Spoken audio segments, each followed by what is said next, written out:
Two things have always remained the same.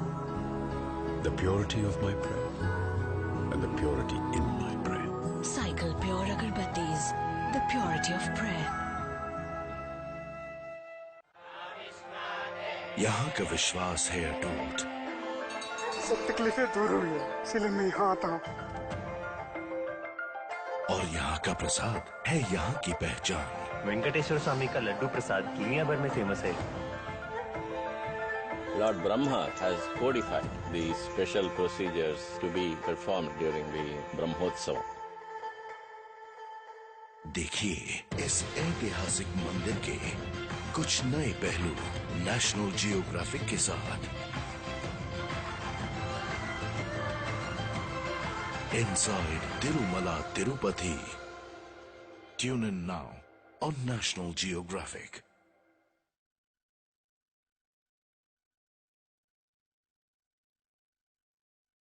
ప్రపంచవ్యాప్తంగా అనుసరిస్తున్న అనేక మత విశ్వాసాల్లో హిందూయిజం అత్యంత ప్రాచీన మతంగా పరిగణించబడుతోంది.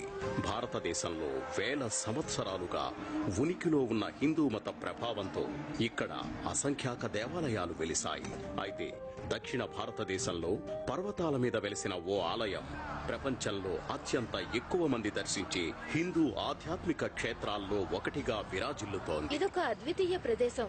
ఇక్కడ దేవుడికి అత్యంత దగ్గరగా ఉన్నట్టుంటుంది. నేషనల్ జియోగ్రాఫిక్ మిమ్మల్ని ఆ దివ్య క్షేత్రానికి తీసుకెళ్లి అక్కడి విశిష్టతలు ప్రత్యేకతలను మీ కళ్లకు కట్టనుంది.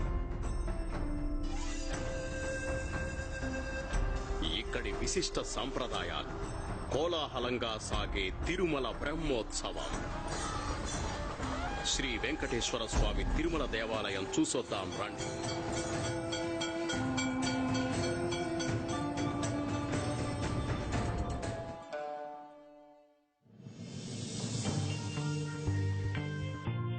మన ఆంధ్రప్రదేశ్ రాష్ట్రంలోని తిరుపతి నగరం ఆధునిక భారతదేశంలోని మిగిలిన నగరాల కంటే ఎక్కువ ప్రాచుర్యం కలిగి ఉంది.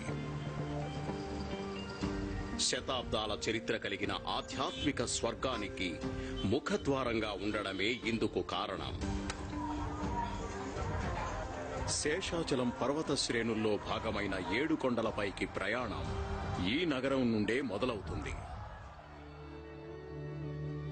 8,000 చదరపు కిలోమీటర్లలో విస్తరించిన ఈ పర్వత శ్రేణులు 50 కోట్ల సంవత్సరాల కంటే పురాతనమైనవి. ఈ పర్వతాల మీదుగా సాగే ప్రయాణం ఆలయ నగరం తిరుమలకి చేరుతుంది. ప్రపంచ వ్యాప్తంగా ఉన్న 100 కోట్లకు పైగా హిందువులకి ఇది ఎంతో ప్రాముఖ్యత కలిగిన పట్టణం.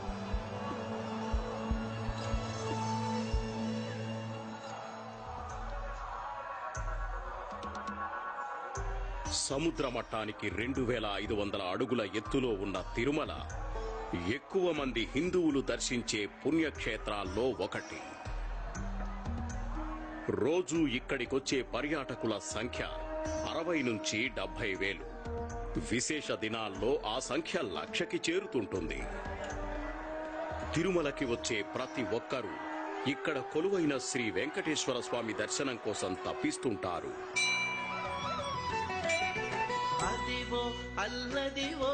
15వ శతాబ్దానికి చెందిన పద కవితా పితామహుడు అన్నమాచార్య తన 32,000 సంకీర్తనలతో తిరుమల శ్రీ వెంకటేశ్వరుడి ఖ్యాతిని దశ దిశలా వ్యాపింపజేశాడు. అయితే శ్రీ వెంకటేశ్వర స్వామి విశిష్టత అత్యంత ప్రాచీనమైనది. పురాణాలుగా పిలిచే ప్రాచీన హిందూ గ్రంథాలని తిరగేస్తే అందులో త్రిమూర్తుల గురించిన ప్రస్తావన మనకు కనిపిస్తుంది. సృష్టిపాలకుడైన శ్రీ మహావిష్ణువుతో పాటు సృష్టికర్త బ్రహ్మ, లయకారుడైన శివుడిని త్రిమూర్తులని అంటారు. శ్రీ మహావిష్ణువుకి తిరుమల క్షేత్రానికి ఒక ప్రత్యేకమైన బంధం ఉంది. తిరుమల ఆలయ ప్రధాన అర్చకుల్లో ఒకరు హిందూయిజం ప్రకారం ఇక్కడి దేవుడి ప్రాశస్త్యాన్ని వివరించారు. విష్ణువు అంటే ఒక పేరు కాదు. విష్ణువు అంటే ఒక మహాశక్తి స్వరూపం. ఆ మహాశక్తి ఈ చరాచర సృష్టితో పాటు అంతకు మించి విస్తరించింది. త్రిమూర్తులంటే ఒక మహాశక్తి యొక్క 3 రూపాలు. జగత్తు యొక్క సృష్టి, పాలన, ఇంకా లయకారకత్వానికి ఆసక్తే కారణం. పురాణాల ప్రకారం విష్ణువు ఈ భూమి మీద అనేకసార్లు అవతరించాడు. మానవ మృగరూపాల్లో ఈ భూమిని పాలించాడు. తిరుమల మహత్యం గురించి అనేకానేక రూపాల్లో కథలున్నప్పటికీ వాటన్నింటి మూలం ఒక్కటే.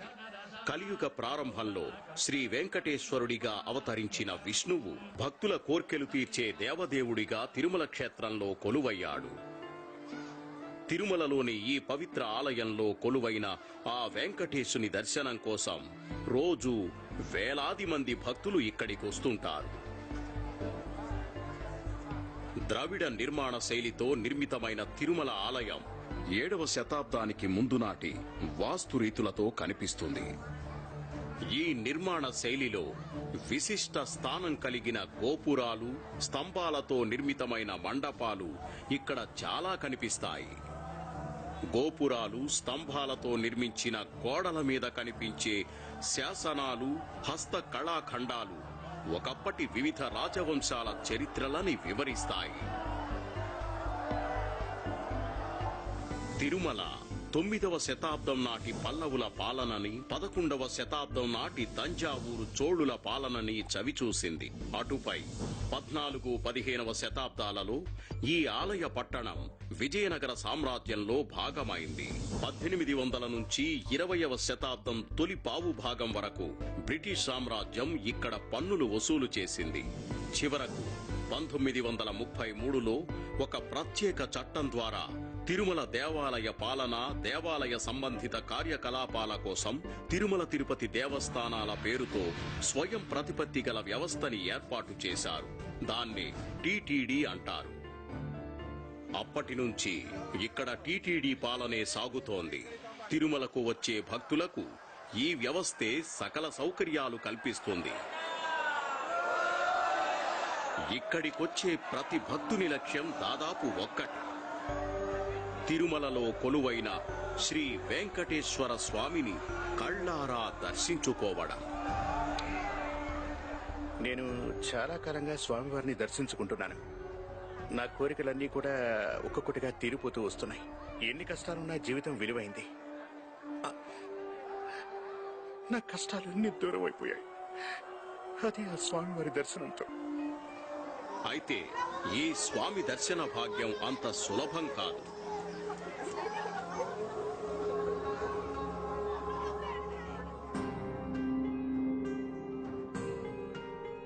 ఇదొక సుదీర్ఘ ప్రయాణం. కొండల దిగువన తిరుపతిలో ఈ ప్రయాణం మొదలవుతుంది.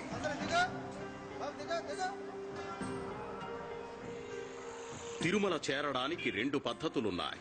శేషాచలం కొండల్లో నిర్మించిన ఘాట్ రోడ్ మీదుగా వాహనాల్లో వెళ్తే గంటలోపే కొండ ఎక్కేయవచ్చు. అయితే చాలా మంది 16వ శతాబ్దానికి చెందిన ఒక రాజు అనుసరించిన నడక మార్గాన్ని ఎంచుకుంటారు. ఇంతకు ముందు వచ్చినప్పుడు ఏవో మా చిన్న చిన్న కోరికలు చెప్పుకున్నాం, అవి నెరవేరినాయి. అందుకే కాలిబాటున పైకి వెళ్తున్నాం. అనుకున్నవి తీరుతాయని నమ్మకం. తిరుమలకి 2 నడక మార్గాలున్నాయి. అందులో ఒకటి శ్రీవారి మెట్టు మార్గం. తక్కువ దూరమే, కానీ 2 కిలోమీటర్ల మేర బాగా వాలుగా ఉండే మెట్లు ఎక్కాలి. ఇదొక మహత్తర అనుభవం అని చెప్పొచ్చు. మా కులదైవమైన శ్రీ వెంకటేశుని దర్శనానికి ఏడాదికోసారి వస్తుంటాం. ఈ ఆహ్లాదకర అనుభవం ఏడాదంతా ఉంటుంది మాతో. మరొక నడక మార్గం అలిపిరి మెట్టు. 9 కిలోమీటర్ల ఈ మార్గం తక్కువ వాలుతో ఉండటం వల్ల ఎక్కువ మంది దీన్నే ఎంచుకుంటారు. ఈ క్షేత్ర మహత్యం తెలిసి ఇక్కడికి రావాలనుకున్నాను. ఇక్కడి స్వామివారు కోరుకున్న కోరికలు తప్పకుండా నెరవేరుస్తారని చెప్తారు. అందుకే ఇక్కడికి రావాలన్న నా కోరిక ఇన్నాళ్లకు నెరవేరింది.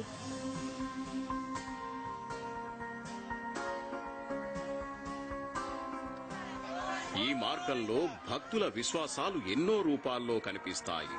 ప్రతి మెట్టుకి పసుపు కుంకుమ పెడుతూ పైకి చేరడం అందులో ఒకటి. మేము చాలా కష్టపడ్డామండి, ఆర్థికంగా అన్నిటికీ. అప్పుడు మొక్కుకున్నాను నేను, స్వామి మా కష్టాలన్నీ తీరిస్తే నేను మెట్టు మెట్టుకి పసుపు కుంకుమ పెడతాను అని. ఆ తర్వాత మా కష్టాలన్నీ తీరిపోయాయి. అందుకే పసుపు కుంకుమ పెడుతూ పోతున్నాను.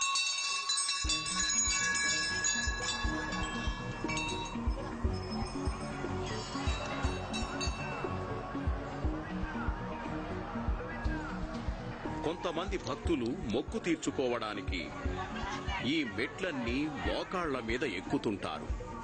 మరికొందరు మెట్లు ఎక్కడాన్ని ఆస్వాదిస్తుంటారు. మొదట్లో ఈ పర్వతం చిన్నదే అనుకున్నాను, కానీ ఎక్కడ మొదలు పెట్టాకే ఇది ఎంతెత్తో తెలిసింది. నిజంగానే ఒంట్లో ఉన్న మన శక్తి మొత్తం బయటకు వస్తుంది. అలిపిరి మార్గంలో గాలి గోపురం ఒక ముఖ్యమైన మజిలీ. కాసేపు సేద తీరడానికే కాకుండా దర్శన నమోదుకి ఇదే కేంద్రం. నేడు ఇక్కడ కంప్యూటరీకరించిన వ్యవస్థ ద్వారా నడక మార్గంలో వచ్చిన భక్తులకి దర్శన టిక్కెట్లు మంజూరు చేస్తుంటారు. దశాబ్దాల తరబడి తిరుమల తిరుపతి దేవస్థానం కల్పిస్తున్న ఆధునిక వసతుల్లో ఈ ప్రక్రియ కూడా ఒకటి. ఇందులో మన బయోమెట్రిక్స్ ఉంటుంది, మన ఫోటో కూడా ఉంటుంది. దీన్ని ట్రాన్స్ఫర్ చేయడం వీలు కాదు. మెట్ల మార్గంలో వచ్చే భక్తులు అవసరమైన సౌకర్యాలు అందుకోవడానికి ఈ కార్డు మనకి ఉపయోగపడుతుంది. నడక మార్గంలో వచ్చిన వాహనాల్లో వచ్చిన భక్తులందరూ శ్రీ వెంకటేశ్వర స్వామి ఆలయం కొలువైన తిరుమల పట్టణంలోకి ప్రవేశిస్తారు. ఇక్కడి నుంచి కొందరు భక్తులు ముందుగా కళ్యాణకట్టకు వెళ్తుంటారు. తిరుమలకు వచ్చే చాలా మంది భక్తులు దర్శనానికి ముందు కళ్యాణకట్టలో తలనీలాలు సమర్పిస్తుంటారు.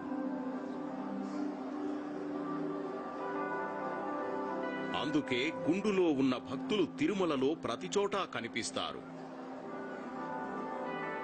ఆచారంగానే కాకుండా మొక్కు రూపంలోనూ తలనీలాలు సమర్పిస్తుంటారు.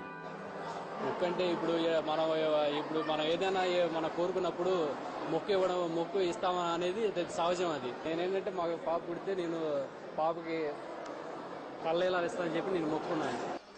తల వెంట్రుకలని గర్వానికి ప్రతీకగా భావిస్తారు.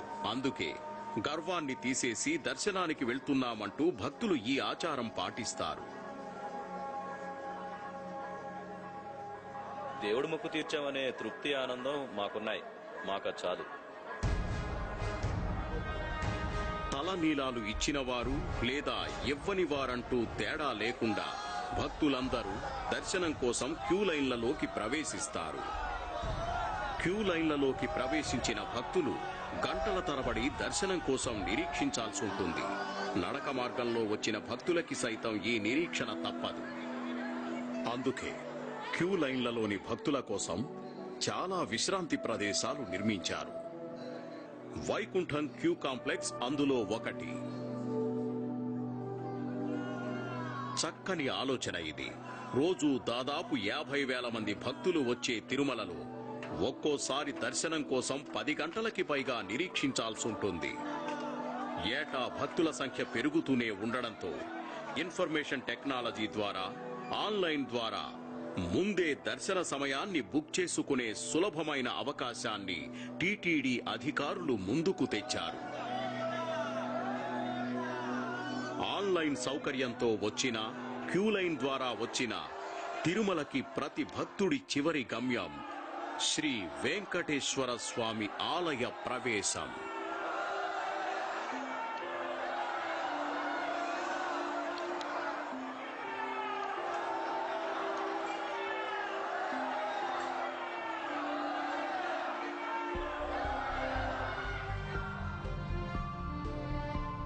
ప్రధాన ఆలయం 2.2 ఎకరాల విస్తీర్ణంలో కొలువై ఉంది.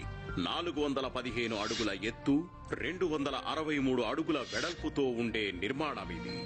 భక్తులందరూ మహాద్వారంగా పిలిచే 50 అడుగుల ఎత్తైన గాలిగోపురం నుంచి ఆలయ ప్రాకారంలోకి అడుగు పెడతారు.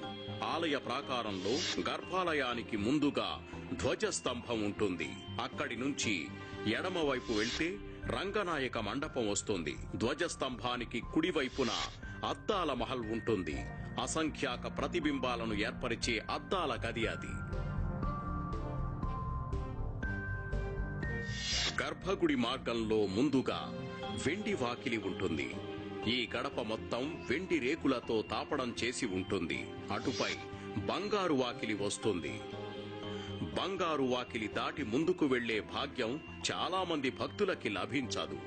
ఇక్కడి నుంచి గర్భాలయం వరకు వరుసగా గడపలుంటాయి.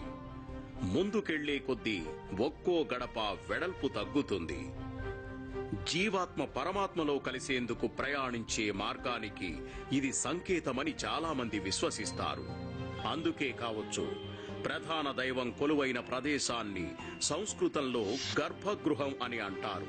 అంటే తల్లి గర్భం లాంటి ప్రదేశమని అర్థం.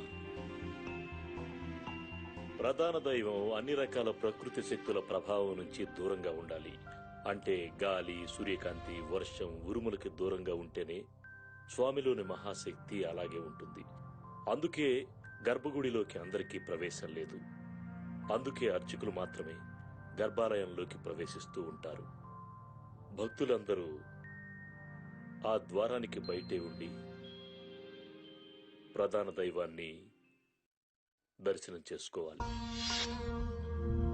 వేగంగా ముందుకు సాగే వరుసలో ముందుకెళ్తూ బంగారు వాకిలి నుంచే భక్తులు స్వామిని దర్శించుకోవాలి. భక్తుల అదృష్టం బాగుంటే మరికొన్ని క్షణాలు స్వామిని చూసే భాగ్యం దక్కొచ్చు. అయితే బంగారు వాకిలి దాటి మరింత లోపలికి వెళ్లి గర్భాలయాన్ని మరింత స్పష్టంగా చూసే అవకాశం చాలా కొద్ది మందికి లభిస్తుంటుంది.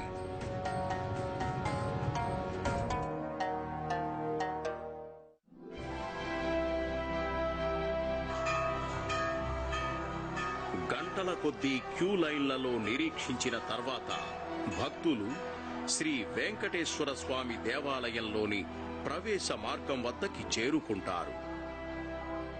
అయితే ఈ ప్రవేశ ద్వారం వద్ద భక్తుల్ని నియంత్రించడం టీటీడీకి ఎప్పుడూ ఒక పెద్ద సవాల్.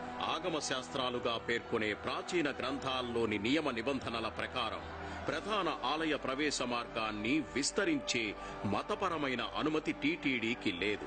అందుకే ప్రధాన ఆలయానికి ఉన్న ఏకైక మార్గం నుంచే భక్తుల ప్రవేశ నిష్క్రమణలు నియంత్రించాలి. ఆగమ శాస్త్రాల ప్రకారమే మేం నడుచుకుంటాం. ఏకైక మార్గానికి ఏ విధమైన మార్పులు చేయడానికి ఆ శాస్త్రాలు ఒప్పుకో. శాస్త్రానుసారమే ఇక్కడ మేము నడుచుకోవడం జరుగుతోంది. కాబట్టి వచ్చిపోయే భక్తుల కోసం మరో మార్గం ఉపయోగించే పరిస్థితి లేదు. ఒకే ఒక మార్గం వల్ల గర్భాలయానికి వెళ్లే భక్తులకి ఆ ప్రదేశంలో తోపులాట తప్పదు.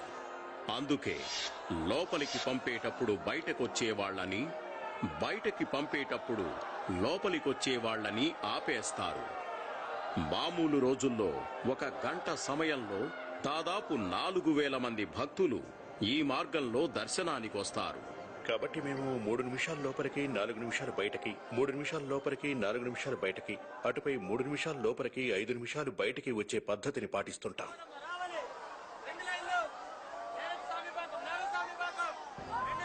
ఇలా ఎల్లప్పుడూ క్యూ లైన్లు వేగంగా కదులుతూనే ఉంటాయి. కాబట్టి భక్తులు గర్భగుడిలోని స్వామివారిని కొద్ది క్షణాలు చూడగలిగితే అదృష్టవంతులే. మా దర్శనం పూర్తయింది. ఆ క్షణం మనసుకు కలిగిన ప్రశాంతత ఇంకా మాలోనే ఉంది. నిజమే.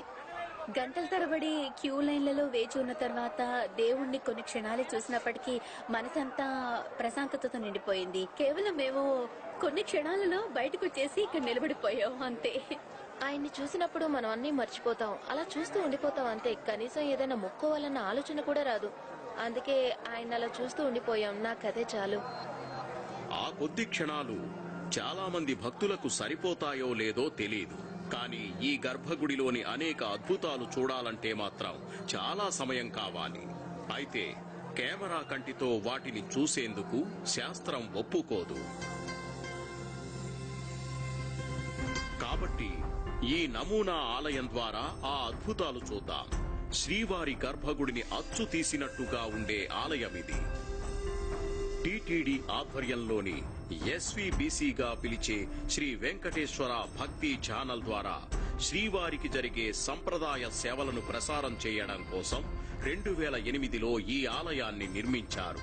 వెంకటేశ్వర వైభవాన్ని కళ్ళారా చూడాలన్నది భక్తుల కోరిక. అయితే గర్భాలయంలోకి కెమెరా ప్రవేశం లేదు.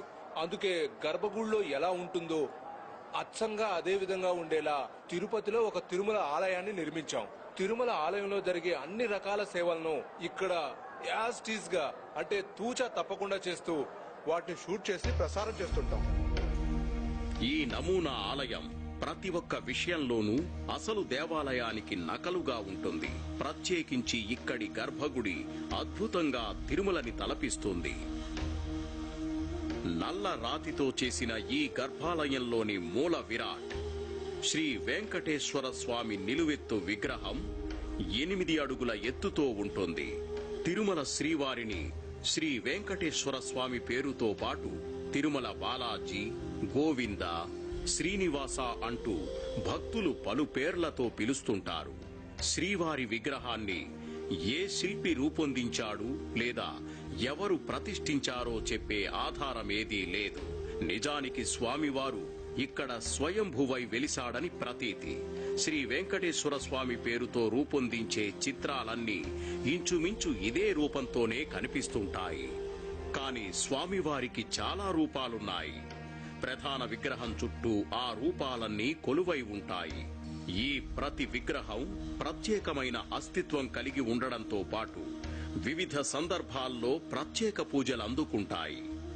వెండితో చేసిన ఈ భోగ శ్రీనివాసుడే రోజువారీ సేవల్లో ఎక్కువ వాటిని అందుకుంటాడు. ఈ కొలువు శ్రీనివాసుడు ప్రధాన మూర్తికి ప్రతిబింబంగా ఆలయ వ్యవహారాలు పర్యవేక్షిస్తాడు. ఈ ఉగ్ర శ్రీనివాసుడు ప్రధాన దైవం కోపాగ్నికి ప్రతిబింబం. అలాగే ఇక్కడ అమ్మవార్లు భూదేవి, శ్రీదేవి సమేతుడైన స్వామివారిని మలయప్ప స్వామిగా పిలుస్తారు. ప్రతిరోజు వివిధ రకాల సేవల కోసం ఈ విగ్రహాన్ని గర్భాలయం నుంచి వెలుపలికి తీస్తారు. భక్తులు కనుల పండువగా భావించే వార్షిక బ్రహ్మోత్సవాల్లో ఈ విగ్రహాన్నే ఊరేగిస్తుంటారు. గర్భాలయం లోపలైనా వెలుపలైనా స్వామివారి విగ్రహాలకి విలువైన రాళ్లు పొదిగిన ఆభరణాలతో అలంకరిస్తారు. అలాగే ఖరీదైన సంప్రదాయ వస్త్రాలు కడతారు. భక్తుడు ఈ సృష్టిలోని అద్వితీయమైన వాటిని దేవుడికి సమర్పిస్తూ ఉంటాడు. అత్యుత్తమ పట్టు, అత్యుత్తమ ఆభరణాలు, అలాగే అత్యుత్తమైనటువంటి పుష్పాలు, ఇంకా అత్యుత్తమ సువాసనలు వంటివి. ఆలయ సాంప్రదాయాల్లో అత్యంత ఖరీదైన వస్త్రాభరణాలే కాదు, భారతదేశంలో మాత్రమే లభించే అత్యంత విశిష్టమైన ప్రకృతి వనరులని కూడా ఉపయోగిస్తుంటారు. తిరుమల చుట్టూ ఉన్న అటవీ ప్రాంతం శేషాచలం బయోస్పియర్ రిజర్వులో భాగంగా ఉంటోంది. ఈ అడవుల్లోనే అత్యంత విలువైన చందన వృక్షాలు పెరుగుతాయి. ఈ వృక్షంలోని సువాసన కలపకి డిమాండ్ ఎక్కువ. చందన వృక్షాలనేవి తిరుమలతో పాటు భారతదేశంలోని దక్షిణాది రాష్ట్రాల్లో సమృద్ధిగా పెరుగుతాయి. అయితే ప్రస్తుతం విపరీతమైన దోపిడీ, అక్రమంగా కొట్టేయడం, అశాస్త్రీయ నిర్వహణ, ఈ జాతి వృక్షాల పట్ల నిర్లక్ష్యం లాంటి కారణాలతో ఈ వృక్షాల సంఖ్య ఇప్పుడు అత్యంత తక్కువ స్థాయికి తగ్గిపోయిందనే చెప్పొచ్చు. తిరుమల ఆలయంలో జరిగే రోజువారీ సేవల్లో చందనాన్ని విరివిగా ఉపయోగిస్తారు. టీటీడీ చేపట్టిన అటవీకరణతో ఈ వృక్షాల మనుగడ మరికొన్ని శతాబ్దాలు కొనసాగనుంది. టీటీడీ ఆధ్వర్యంలో మొదట 10 హెక్టార్లలో పూర్తి శాస్త్రీయ నిర్వహణ పద్ధతులతో శాండిల్వుడ్ ప్లాంటేషన్ మొదలైంది. ఈ ఏడాది దాన్ని మరో 100 హెక్టార్లకు విస్తరిస్తున్నాం. కాబట్టి ఈ 100 హెక్టార్లలోని చందన వృక్షాలు ఖచ్చితంగా మరో 300 ఏళ్లు ఆలయ సేవలకు ఉపయోగంగా ఉంటాయి. ప్రధాన ఆలయం లోపల రోజువారీ సేవల కోసం కేవలం అత్యంత నాణ్యమైన దినుసులు ఉపయోగించడమే కాదు, స్వామివారి సేవల కోసం 200 మంది అర్చకులున్నారు. ప్రావీణ్యానికి అనేక ఏళ్లు పట్టే అత్యంత ప్రాచీనమైన కొన్ని హిందూ గ్రంథాలని వీళ్లు అభ్యసించారు.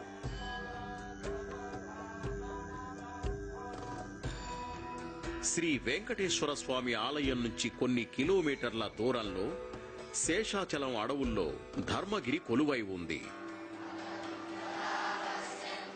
ఇక్కడే వెంకటేశ్వర వేద విజ్ఞాన పీఠం కొలువై ఉంది. ఈ విద్యా సంస్థ వేదికగా వేదకాలం నాటి విద్యని నేటితరం విద్యార్థులకి బోధిస్తుంటారు.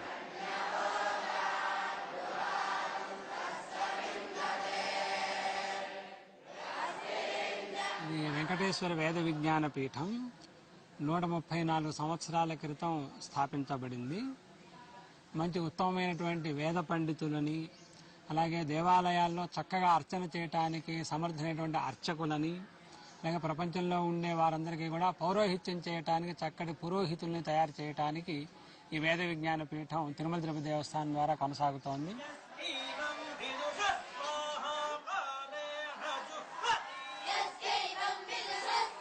ప్రాచీన సాంప్రదాయాల్లోనే ఇక్కడ బోధన సాగుతుంటుంది. వేల సంవత్సరాల నాటి గ్రంథాలని ఇక్కడి విద్యార్థులు వల్లెవేస్తుంటారు. వైఖానస ఆగమ శాస్త్రాల్లో పేర్కొన్న ప్రకారం శ్రీ వెంకటేశ్వర స్వామి ఆలయంలో కైంకర్యాలు నిర్వహించే పద్ధతుల్లో ప్రావీణ్యం సాధిస్తారు. విద్యార్థులు 10 ఏళ్ల కంటే తక్కువ వయసులోనే ఇంటిని ప్రధాన స్రవంతి పాఠశాల వ్యవస్థని వదిలిపెట్టి సంస్కృత రూపంలోని తత్వశాస్త్రం, ఆది భౌతిక శాస్త్రం నేర్చుకోవడానికి ఇక్కడికి చేరుతారు. నేను వైఖానస ఆగమం చదువుతున్నాను. 2వ సంవత్సరం చదువుతున్నాను. ఆ ఇంట్లో అయితే 2-3 ఉంటాం. ఇక్కడైతే 700 మందితో ఉంటున్నాం అంటే చాలా ఆనందంగా ఉంది. ఇక్కడైతే ఒక క్రియాధర్మం అంతా ఉంటుంది. దానివల్ల ఇక్కడ యాక్టివిటీస్ అంతా బాగుంటుంది కాబట్టి చేస్తాం.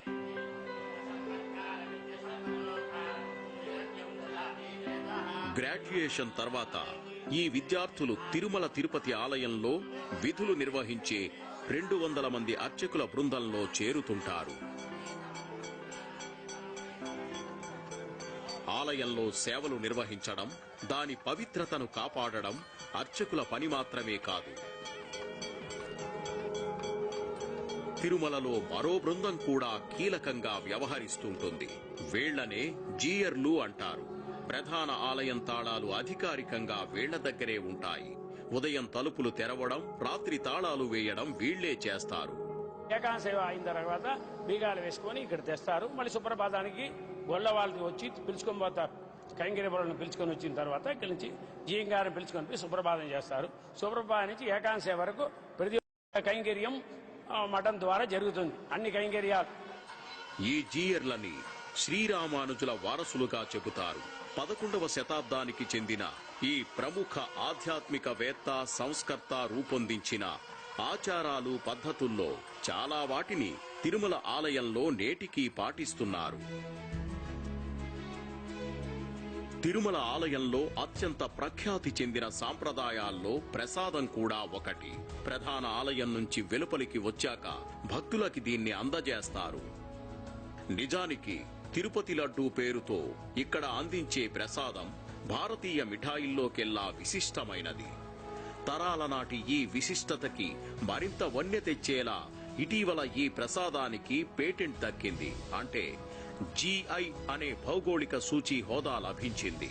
దీని ప్రకారం తిరుపతి లడ్డూ తయారీ, నాణ్యత ఈ ఆలయానికి మాత్రమే చెందిన ఒక విశిష్టత.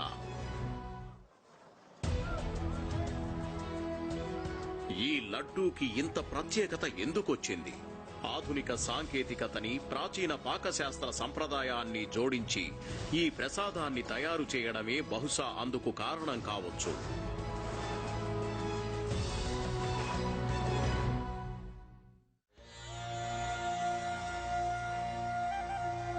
సాధారణ రోజుల్లో సైతం 60 నుంచి 80 వేల మంది భక్తులు తిరుమలకు వస్తుంటారు. తిరుమల శ్రీ వెంకటేశ్వర స్వామిని దర్శించుకోవడమే వాళ్ళందరి ప్రధాన కోరిక. తిరుమలకి వచ్చే భక్తులు స్వామివారి దర్శనం మొదలుకొని తిరుపతి లడ్డూ ప్రసాదం వరకు ఇక్కడ విశిష్ట అనుభవాలని ఆస్వాదించాలని కోరుకుంటారు. అందుకే లడ్డూ ప్రసాదం కోసం 60 కౌంటర్లతో ఏర్పాటైన మరో పెద్ద క్యూలో నిలబడడానికి ఏమాత్రం సందేహించరు. తిరుమల ఆలయ చరిత్రలో ఈ లడ్డూకి సైతం విశిష్ట స్థానం ఉంది. స్వామికి నివేదించే రోజువారీ నైవేద్యంలో లడ్డూది కీలక స్థానం. చేతితో ముద్దలాగా చేసే లడ్డూ తయారీ కోసం శనగపిండి, చక్కెర, నెయ్యి ప్రధానంగా ఉపయోగిస్తుంటారు. అలాగే ఏలకుల వంటి సుగంధ ద్రవ్యాలు, జీడిపప్పు, ఎండు ద్రాక్ష లాంటి ఎండు ఫలాలు కూడా జోడిస్తారు. లడ్డూ తయారీ కోసం తరాలుగా ఇక్కడ ప్రధాన ఆలయంలో భాగమైన పోటు అనే వంటశాలనే ఉపయోగిస్తూ వచ్చారు. అయితే 2006లో లడ్డూ తయారీ కోసం ప్రధాన ఆలయానికి వెలుపల యాంత్రీకరించిన వంటశాల కూడా సిద్ధం చేశారు. ఈ 2 వంటశాలల ద్వారా రోజు 3 లక్షల లడ్డూలు తయారు చేస్తుంటారు. సలసల కాగుతున్న నెయ్యిలోకి జారుడుగా కలిపిన పచ్చి శనగపిండిని రంధ్రాల గరిటెల ద్వారా పోస్తారు. గుమగుమలాడే నేతిలో వేగిన ఆ శనగపిండి బూందీగా మారుతుంది. ఈ బూందీని లడ్డూగా మార్చేందుకు సాంకేతికతని ఉపయోగిస్తారు. బూందీతో నిండిన ట్రేలని ఆటోమేటెడ్ రోప్ వే మీదికి తరలిస్తారు. అటుపై అవి ఒక ఇరుకైన మార్గంలోకి ప్రయాణిస్తాయి. అయితే అటు తర్వాత ప్రదేశాన్ని కెమెరాతో చిత్రీకరించడానికి నిబంధనలు ఒప్పుకోవు. ఈ వంటశాలకి అవతలి వైపున ప్రధాన ఆలయం లోపల 200 మంది బ్రాహ్మణ అర్చకులు ఈ ట్రేలని అందుకుంటారు. తర్వాత వాళ్లు చేతితో లడ్డూలుగా తయారు చేస్తారు. ఈ మాదిరిగా లడ్డు త్రూ అవుట్ వరల్డ్ లో లేదు. ఈ వెంకటేశ్వర స్వామి లడ్డే త్రూ అవుట్ వరల్డ్ లో ఈ లడ్డే అడుగుతారు. ఇక్కడికి ఎంతమంది యాత్రికులు వచ్చినా ఇంకా లడ్లు అడుగుతూనే ఉంటారు. మతపరమైన సాంప్రదాయాలు పాటిస్తూ ఆలయ అర్చకులు తయారు చేసిన ఈ లడ్డూలు నాణ్యతా పరీక్షల కోసం అటుపై టీటీడీ ఆధ్వర్యంలోని ప్రయోగశాలకి చేరుతాయి. లడ్డు నాణ్యతని మేము ఇక్కడ పరీక్షిస్తాం. ఉదాహరణకు ఈ రోజు ఈ పెద్ద లడ్డూని శాంపిల్ గా ఎంచుకున్నాం. దీన్ని ముక్కలు చేసి అందులో డ్రై ఫ్రూట్స్ స్థాయి, చక్కెర స్థాయి లాంటివి లెక్కిస్తాం మేము. సాధారణంగా ఈ లడ్డూలు 7 నుండి 10 రోజులు ఖచ్చితంగా తాజాగా ఉంటాయి. ప్రసాదాల తయారీకి ఉపయోగించే ప్రతి దినుసుని ఈ ప్రయోగశాలలో క్షుణ్ణంగా పరీక్షిస్తారు. టీటీడీ వంటశాలల్లో లడ్డూలతో పాటు చాలా రకాల ప్రసాదాలను భారీ స్థాయిలో సిద్ధం చేస్తుంటారు. మాతృశ్రీ తరిగొండ వేంగమాంబ నిత్య అన్నప్రసాదం కాంప్లెక్స్ కి వెళ్దాం రండి. రోజు దాదాపు 15 గంటలు పనిచేసే ఇక్కడి వంటశాలలో ప్రతిరోజు దాదాపు 65 నుంచి 75 వేల భోజనాలు సిద్ధం చేస్తుంటారు. లడ్డూ ప్రసాదంలాగే తిరుమలలో స్వామి పేరున అన్నప్రసాదమూ అందిస్తారు. పూర్తిగా దక్షిణ భారత శైలిలో తయారు చేసే ఈ సంపూర్ణ శాఖాహార వంటకాల్లో ప్రధానంగా కొబ్బరి ఉపయోగిస్తుంటారు. ఈ కొబ్బరికాయలన్నీ స్వామికి భక్తితో సమర్పించిన కానుకలు.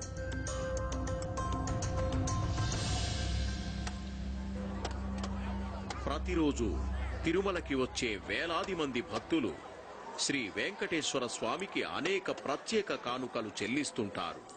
ఈ కానుకలు ఆలయ కోశాగారానికి చేరుతుంటాయి.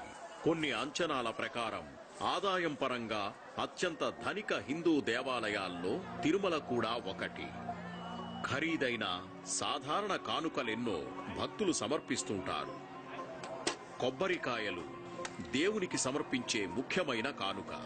ప్రధాన ఆలయానికి వెలుపల ఈ కానుక చెల్లిస్తుంటారు. రోజు 1,00,000కి పైగా కొబ్బరికాయలను ఇక్కడ చెల్లిస్తుంటారు. రోజు ఒకసారి కొబ్బరి సేకరణ ఉద్యోగులు ఇక్కడికొచ్చి హుండీ తెరిచి అందులోని కొబ్బరికాయలను బస్తాల్లోకి మారుస్తుంటారు. అటుపై అవి తిరుమల వంటశాలలకి చేరుతాయి. కేవలం కొబ్బరికాయలే కాదు, వంటశాలల్లో ఉపయోగించిన అన్ని రకాల కూరగాయలు సైతం శ్రీ వెంకటేశ్వర స్వామి పేరున కానుకలుగా వస్తుంటాయి. ఇవన్నీ అన్నప్రసాదం రూపంలో చివరకు భక్తులని చేరుతాయి.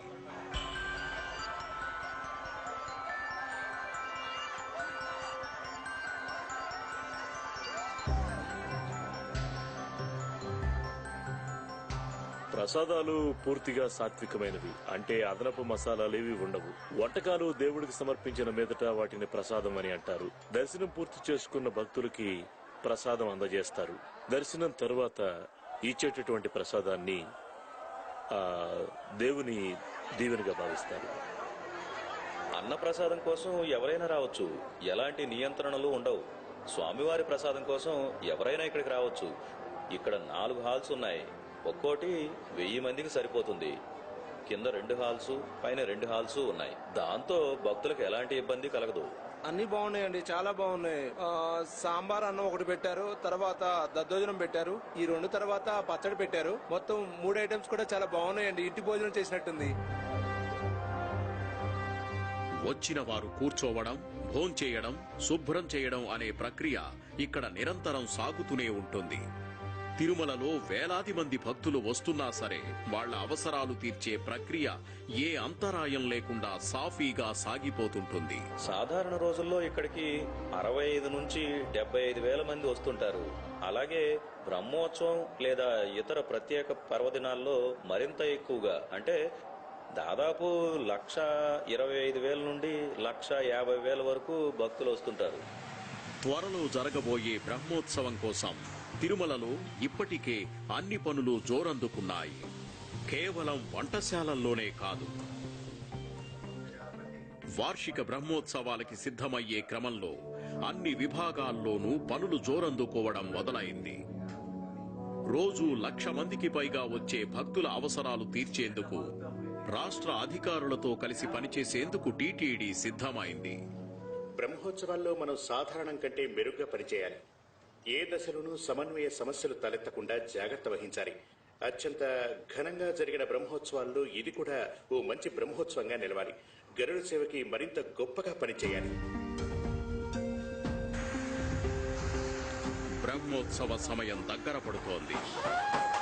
తిరుమల పట్టణంలో కోలాహలం, సప్తవర్ణాల శోభ రోజురోజుకి పెరుగుతోంది. ప్రపంచంలో అత్యధిక హిందూ పర్యాటకులు దర్శించే ఒకానొక ప్రదేశంగా తిరుమల ముస్తాబవుతోంది.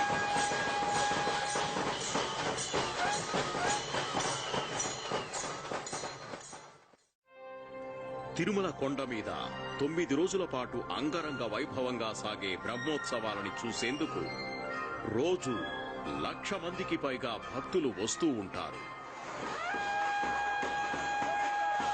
శ్రీ వెంకటేశ్వర స్వామి తిరుమల చేరిన పురాణగాథని గుర్తు చేస్తూ ప్రతి సంవత్సరం ఇక్కడ బ్రహ్మోత్సవాలు నిర్వహిస్తుంటారు. బ్రహ్మోత్సవం అనేది ఇక్కడ ప్రధాన సంబరం. ఆలయంలో 9 రోజుల పాటు నిర్వహిస్తారు. ఖచ్చితంగా ఇది మన యొక్క బంధువులు, స్నేహితులు, ఇరుగు పొరుగు వారితో కలిసి వేడుక చేసుకునే సమయం. బ్రహ్మోత్సవాల సమయంలో ప్రధాన దేవాలయంతో పాటు వెలుపలి మాడ వీధుల్లోనూ వేడుకలు చేస్తుంటారు. రోజు ఉదయం సాయంత్రం స్వామివారి ఉత్సవమూర్తి శ్రీ మలయప్ప స్వామి గర్భాలయం నుంచి తిరువీధుల్లోకి వస్తుంటారు. బ్రహ్మోత్సవాల 9 రోజులు శ్రీ మలయప్ప స్వామి ఒక్కో రోజు ఒక్కో వాహనం చొప్పున 12కి పైగా వాహనాల్లో మాడవీధుల్లో ఊరేగుతాడు.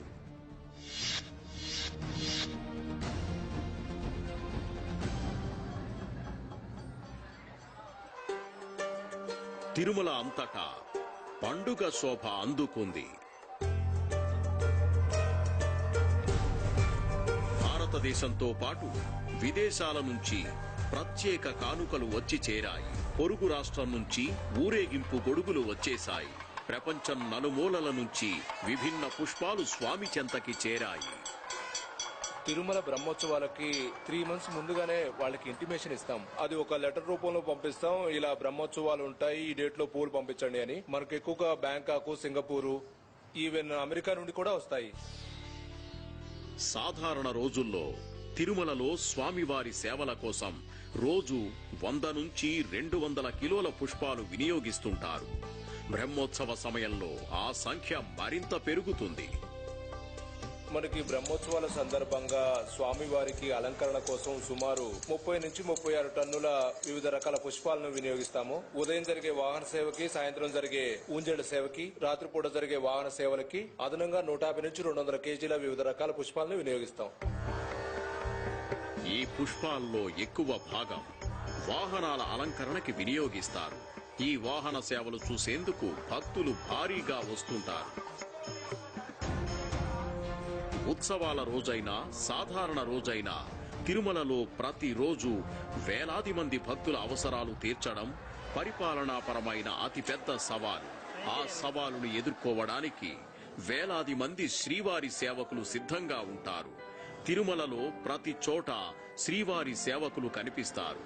భుజాల మీద ప్రత్యేక వస్త్రంతో కనిపించే ఈ సేవకులు భక్తులకు మార్గదర్శనం చేయడం, సాయం అందించడం చేస్తుంటారు. 2000 సంవత్సరంలో సేవకుల సంఖ్య 198. ప్రస్తుతం ఈ రోజుకైతే 1500 నుండి 2000 మంది వస్తున్నారు. దేశం నలుమూల నుంచి వస్తున్నారు. ప్రత్యేకించి దక్షిణ భారతదేశం నుంచి ఎక్కువ మంది వస్తున్నారు. శ్రీవారి సేవలు చేయాలని ఎప్పటి నుంచో అనుకుంటుంటే ఇప్పుడు అది కూడా బ్రహ్మోత్సవాల్లో ఈ ఆపర్చునిటీ రావడం అనేది చాలా చాలా హ్యాపీగా ఫీల్ అవుతున్నాం.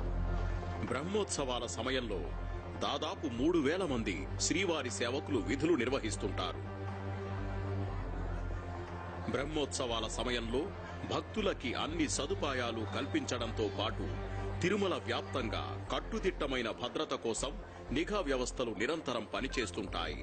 బ్రహ్మోత్సవాలు సజావుగా సాగేందుకు టీటీడీ సెక్యూరిటీ మరియు విజిలెన్స్ కమిటీ, అలాగే ఆంధ్రప్రదేశ్ రాష్ట్ర పోలీసు శాఖ కలిసి పనిచేస్తుంటాయి.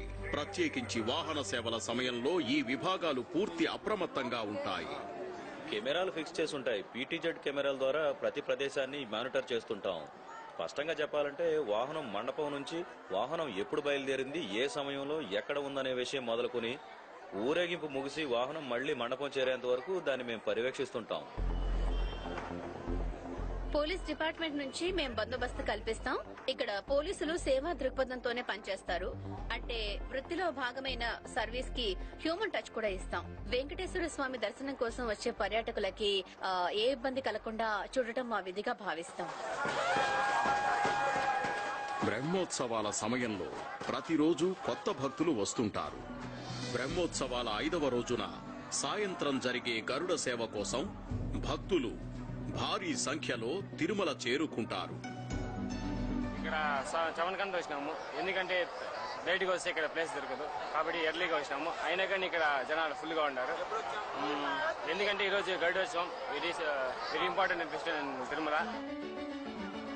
గరుడ సేవ కోసం భక్తులు గంటల తరబడి నిరీక్షిస్తుంటారు. అందుకే ఇక్కడి భక్తుల కోసం కూడా టీటీడీ భోజన సదుపాయం కల్పిస్తుంది. తిరుమలలో భక్తులకి ఎలాంటి అసౌకర్యం కలగకూడదన్నది టీటీడీ అభిమతం. 3 లక్షల మందికి మజ్జిగ సిద్ధంగా ఉంది. ఇప్పటికే ఒకసారి 4 మాడ వీధుల్లో సరఫరా చేశాం. దాదాపు 1,75,000 మందికి మజ్జిగ అందించాం. గరుడ సేవను పురస్కరించుకొని వచ్చేటువంటి లక్షలాది మంది భక్తుల కోసం మేము మా సిబ్బందితో పూర్తి సిద్ధంగా ఉన్నాం. కాబట్టి భక్తులకి ఆందోళన అవసరం లేదని మేము చెప్తున్నాం. టీటీడీ ప్రధాన అధికారులు స్వయంగా ఏర్పాట్లు పర్యవేక్షించడంతో పాటు భక్తుల అవసరాలని అడిగి తెలుసుకుంటున్నారు.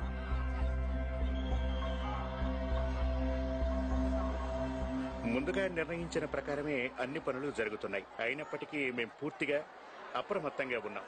అన్ని పనులు సజావుగా ప్రశాంతంగా సాగేలా పర్యవేక్షిస్తున్నాం. సాయంత్రం కాగానే దేవాలయం చుట్టూ కోలాహలం మరింత ఎక్కువైంది. శ్రీ వెంకటేశ్వర భక్తి ఛానల్ కంట్రోల్ రూమ్ లో బ్రహ్మోత్సవాల ప్రత్యక్ష ప్రసార బాధ్యతల్లో సిబ్బంది తలమునకలుగా ఉన్నారు. అదే సమయంలో సెక్యూరిటీ కంట్రోల్ రూమ్లలో ప్రతి ఒక్కరూ అప్రమత్తంగా ఉన్నారు. భక్తుల సుదీర్ఘ నిరీక్షణ ఫలించింది.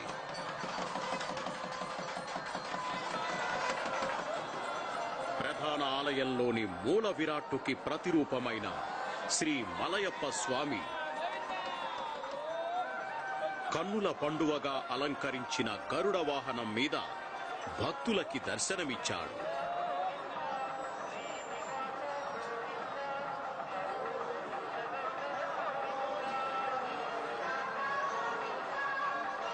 జీయర్లు ముందు నడుస్తుండగా ఉత్సవ శోభ ముందుకి కదిలింది. వేద పాఠశాల నుంచి వచ్చిన విద్యార్థులు ఉత్సవ మార్గం వెంబడి శ్లోకాలు పఠిస్తున్నారు. నా చిన్నప్పటి నుంచి అంటే దాదాపుగా 30 ఏళ్లుగా మేము ప్రతి బ్రహ్మోత్సవానికి తప్పకుండా వస్తూ ఉంటాం. ఇదొక అద్వితీయమైన ప్రదేశం. ఇక్కడ మనం దేవుడికి అత్యంత దగ్గరగా ఉన్నట్టుంటుంది. బ్రహ్మోత్సవంలో మిగిలిన 4 రోజులు ఇదే వైభవం కొనసాగుతుంది. బ్రహ్మోత్సవాల సందర్భంగా ప్రతిరోజు గర్భగుడి నుంచి ఉత్సవమూర్తిని బయటకు తెచ్చి వేర్వేరు వాహనాల మీద ఊరేగిస్తారు. శ్రీ వెంకటేశ్వరుడి పురాణ గాథలో వాహనాలకి విశిష్ట స్థానం ఉంది. అందుకే స్వామివారి రథం లాగేందుకు భక్తులు పోటీ పడుతుంటారు. తిరుమల దేవదేవుడికి జరిగే విశిష్ట సేవలు చూడాలని లక్షల మంది నిరంతరం పరితపిస్తుంటారు.